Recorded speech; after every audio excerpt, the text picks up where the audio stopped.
Hello everyone, welcome back to my channel. তো আজকের সময়ে দাঁড়িয়ে মানুষজন খুব কম সময়ে একটা হেলদি অ্যান্ড টেস্টি খাবার বানাতে চাইছেন। তো সেই জন্য আপনাদের সাথে একটা হেলদি অ্যান্ড টেস্টি চটজলদি রেসিপি শেয়ার করব।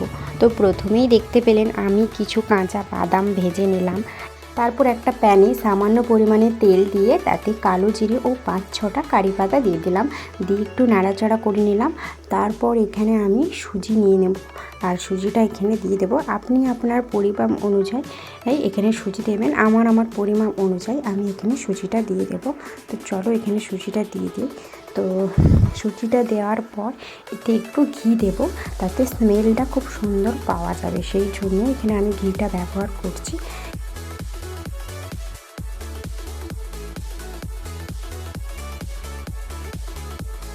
এরপর এখানে সব কিছু ভালো করে মিশিয়ে নেব, আর এখানে খুবই সামান্য পরিমাণে হলুদ গুঁড়ো দিয়ে দেবো। তো আপনি এখানে হলুদ গুঁড়ো দিতেও পারেন, আবার স্কিপও করে যেতে পারেন, কারণ এই হলুদ গুঁড়োটা দেওয়ার এটাই কারণ যে দেখতে খুব ভালো লাগবে, কালারটা না দিলে এটি সাদা সাদা লাগবে। তো এটা আপনার চয়েস, আপনি যেটা খুশি করতে পারেন।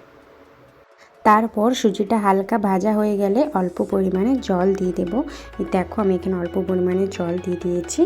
তো তারপর জলটা হালকা শুকিয়ে গেলে এতে আমি সামান্য লবণ দিয়ে দেবো। তো লবণটা আপনি আগেও দিতে পারেন, আমি দিতে ভুলে গেছিলাম, সেই জন্য এখন দিয়ে দিলাম।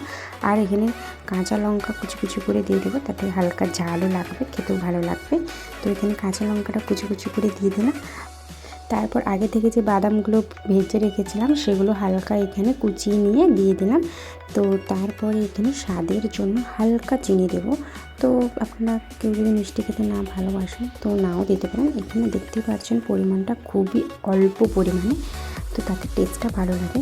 তো এখানে আমার রেডি হয়ে গেছে সুজি উপমা, এটিকে বলে সুজির উপমা।